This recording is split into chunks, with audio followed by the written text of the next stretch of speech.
നല്ല ചൂട്, വേനൽക്കാലമല്ലേ, നല്ല ചൂടുണ്ടാവില്ല. നല്ല ചൂട് വന്നപ്പോൾ വെളിയിലിറങ്ങാൻ കഴിയുന്നില്ല, പുറത്തിറങ്ങിയാൽ ഉള്ളിൽ വന്ന് കിടക്കാനും കഴിയുന്നില്ല. ഫാനിട്ടിട്ട് പോലും യാതൊരു ഫലവും കാണുന്നില്ല. ഫാനിട്ട് കഴിഞ്ഞാലും നല്ല ചൂടുകാറ്റാണ് താഴേക്ക് വന്നുകൊണ്ടിരിക്കുന്നത്. അതുകൊണ്ട് തന്നെ ഞാൻ എൻ്റെ റൂമൊന്ന് എ സി ആക്കാൻ തീരുമാനിച്ചു. ഞാൻ എ സി ആക്കിയപ്പോൾ നിങ്ങൾ എ സി ആക്കുന്ന മാതിരി ഒരുപാട് ചിലവുകളൊന്നുമില്ല. ഞാനെങ്ങനെയാണ് എ സി ആക്കിയത് നിങ്ങൾക്കറിയാം, കാണിച്ചു. ബിസ്മില്ലാഹിർ റഹ്മാനിർ റഹീം. നമുക്കൊന്ന് വീടിൻ്റെ മുകളിലേക്ക് പോകാം. എൻ്റെ എ സി ഫിറ്റ് ചെയ്തത് വീടിൻ്റെ മുകളിലാണ്. എൻ്റെ എ സി ഫിറ്റ് ചെയ്ത സ്ഥലം ഇതാ കണ്ടോളെ, ഇതാണ് എൻ്റെ എ സി.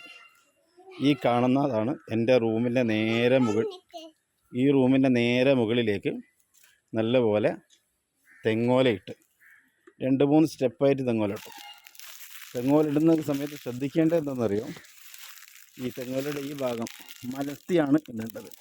കണ്ടില്ലേ, എന്നാലേ നമുക്ക് വിചാരിച്ച കാര്യം നടക്കുള്ളൂ.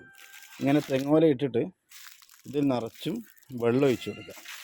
നല്ല വെള്ളം നല്ലപോലെ അങ്ങ് ഒഴിച്ചു കൊടുത്തു. ആ വെള്ളം മുഴുവൻ ഈ തെങ്ങോലയിൽ ഇങ്ങനെ തങ്ങി നിൽക്കും. ആ ഓലക്കണ്ണിയുടെ ഇടയിലൂടെ ഇങ്ങനെ തങ്ങി നിൽക്കും. അങ്ങനെയാകുമ്പോൾ ദിവസം രാവിലെയും വൈകുന്നേരമൊക്കെ ഒന്ന് തെങ്ങോലയിൽ വെള്ളം ഒഴിച്ചു കൊടുത്താൽ നല്ല തണുപ്പ് താഴോട്ട് അങ്ങനെ വരും. വാർപ്പിനും തണുപ്പ് വരും. ഇതിൻ്റെ നേരെ താഴെ കിടക്കുമ്പോൾ നല്ലൊരു തണുപ്പ് വരും. ഇത് ഈ വൈകുന്നേര സമയത്ത് വീഡിയോ എടുക്കുന്നതുകൊണ്ടാണ്, അല്ലാതെ നല്ല ചൂടുള്ള ഇവിടെയൊക്കെ നല്ല വെയിലടിക്കും. ഈ റൂമിൽ മാത്രമേ ഇങ്ങനെ ചെയ്തിട്ടുള്ളൂ. അതേസമയത്ത് മക്കൾ കിടക്കുന്ന 2 റൂമിലേക്ക് ഇതിൻ്റെ ആവശ്യമില്ല. കാരണം ഇതിൻ്റെ 2 ഭാഗത്തും പ്ലാവുണ്ട്. ആ പ്ലാവിൻ്റെ തണൽ നല്ലോണം വാർപ്പിലേക്ക് അടിക്കുന്നുണ്ട്. അപ്പോൾ അതുകൊണ്ട് തന്നെ വലിയ പ്രശ്നങ്ങളില്ല.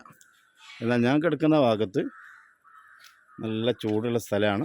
ആ ചൂടുള്ളത് കൊണ്ട് തന്നെ എന്ത് ചെയ്തു, അവിടെ ഈ തെങ്ങോല ഇട്ടിട്ട് ഒരു എ സി അങ്ങ് ഉണ്ടാക്കി. നിങ്ങളും ചെയ്തു നോക്ക്, ഈ രൂപത്തിൽ ചെയ്ത നല്ല ഫലം കാണും. ഇങ്ങനെ തെങ്ങോല ഇട്ടിട്ട് അതിലേക്ക് വെള്ളം ഒഴിച്ചു കൊടുക്കണം. വെള്ളം ഒഴിക്കുമ്പോൾ മലർത്തിയിട്ട് തെങ്ങോല ഇടാവും. അങ്ങനെയാകുമ്പോൾ വെള്ളം ഇതിൽ തങ്ങി നിൽക്കും. തങ്ങി നിന്നാൽ നല്ലൊരു മാറ്റമുണ്ടാകും. ഇതിപ്പോൾ മുകളിൽ കാണുന്ന ഓലൊക്കെ ഉണങ്ങിയിട്ടുണ്ട്. അതിന് താഴോട്ട് ചെറിയ തണുപ്പ് കാണുന്നുണ്ട്. താഴേക്ക് വെള്ളത്തിൻ്റെ അംശമുണ്ട്. അപ്പോൾ ഈ രൂപത്തിലാണ് തെങ്ങോല ഇടുന്നത്. ഇങ്ങനെ ചെയ്തോളൂ നിങ്ങൾ. എന്നാൽ എ സിയുടെ വലിയ ചിലവില്ലാതെ നമുക്ക് കറണ്ട് ബില്ലടിക്കാതെ നല്ല തണുപ്പ് കൊണ്ട് കിടക്കാം. ഇന്നലെ രാത്രി സത്യം പറഞ്ഞാൽ നിങ്ങൾ വിശ്വസിക്കുമെന്നറിയില്ല, ഇന്നലെ രാത്രി ഞാൻ പുതച്ചിട്ടാണ് കിടന്നത്. അത്രയും നല്ല തണുപ്പുണ്ടായിരുന്നു. അപ്പോൾ ഈ രൂപത്തിലേക്ക് നമുക്ക് തണുപ്പ് കിട്ടാൻ പറ്റിയ നല്ലൊരു ഐഡിയ. നിങ്ങൾക്കറിയുന്നതാണെങ്കിൽ നിങ്ങളൊന്നും പറയണ്ട, അറിയാത്തവരാണെങ്കിൽ ഒന്ന് കമൻറ്റിലൂടെ അറിയിക്കുക. ഓക്കെ, അസ്സലാമു അലൈക്കും.